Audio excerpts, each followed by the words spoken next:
Well, we had our cooler temperatures to make Christmas feel like Christmas across Texas, but I think most of you would agree it's time to moderate the temperatures a little bit, get a little more back to the warmer temperatures that we are so used to in this area.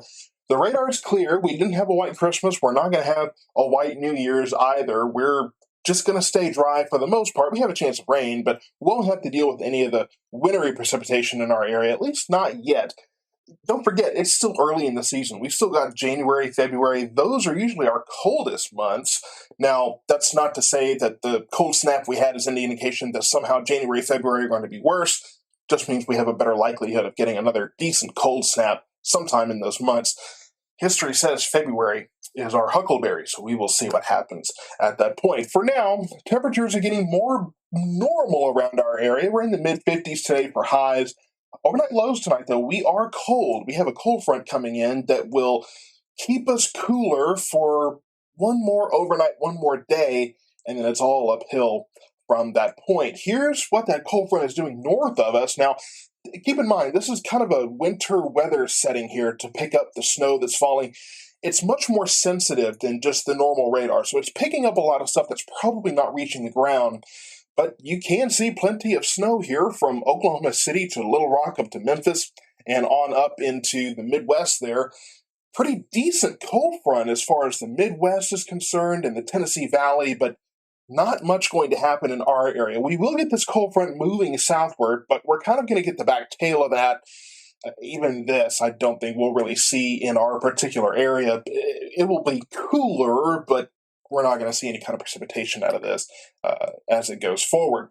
Here's a bigger view, kind of the big picture, and got a couple of things I want to show you here. First, we do have this system rotating here. You can see how it's pushing this front downward, and this will continue on, but again, most of it's going to continue to the east, and if you look at certain models, you can see that there's a plunge of colder air pushing through, but we're just going to kind of get clipped on the west side of this as this continues on to the southeast.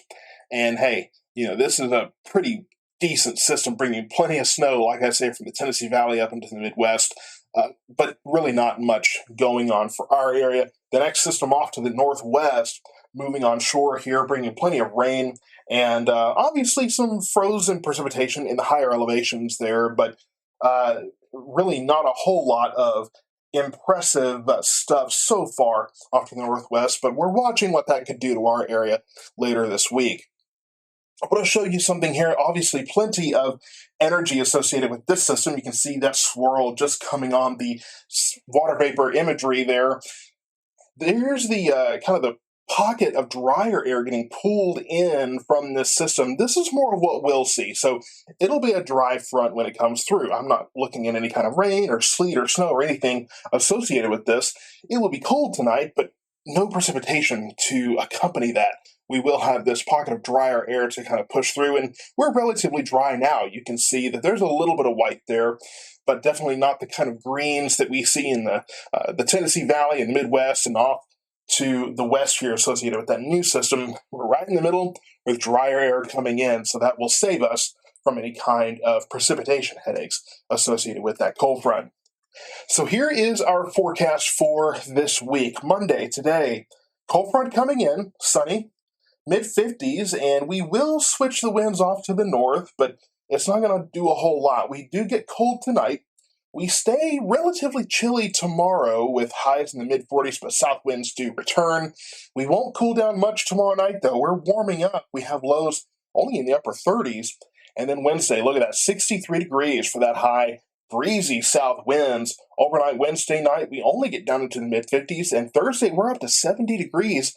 We do have a 20% chance of showers as that front moves in. Southwest winds continue to be breezy on Thursday. Friday's our best chance for rain, showers moving into the area. About a 40-50% chance right now. Light west winds, highs around 65. So even this one won't really bring much cold air to the area, just a little bit of a cool down. We are watching this period, though. There is some question about how unstable the air will be. And if it's more unstable, we could see more storms and could be strong storms, depending on how that goes. It's still a ways out, though, so there's a lot to kind of refine and sort out as far as that forecast is concerned. So stay tuned for more updates on that.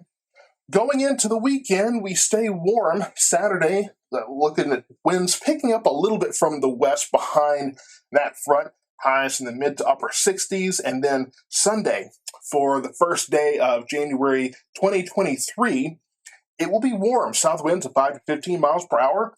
Partly sunny skies, highs, in the low 70s. And we do get a little bit cooler with the mid 40s overnight. But again, that's warmer than the daytime highs have been around here recently. So we're starting 2023 on a warm note. But again, we're getting into January, February. Those usually are colder months. So stay tuned with that. Again, this front comes in. It's cold tonight. Might be one more night to take those freezing precautions. Keep those faucets covered. Keep the faucets, indoor faucets dry, dripping. It's early in the morning. Keep those indoor faucets dripping. Keep the cabinets open if you can. Keep things protected. And then after that, hey, we can kind of relax those protocols a little bit, uncover the faucets, check the pipes, those kind of things. And we do have more rain possible as we get to the latter part of the work week.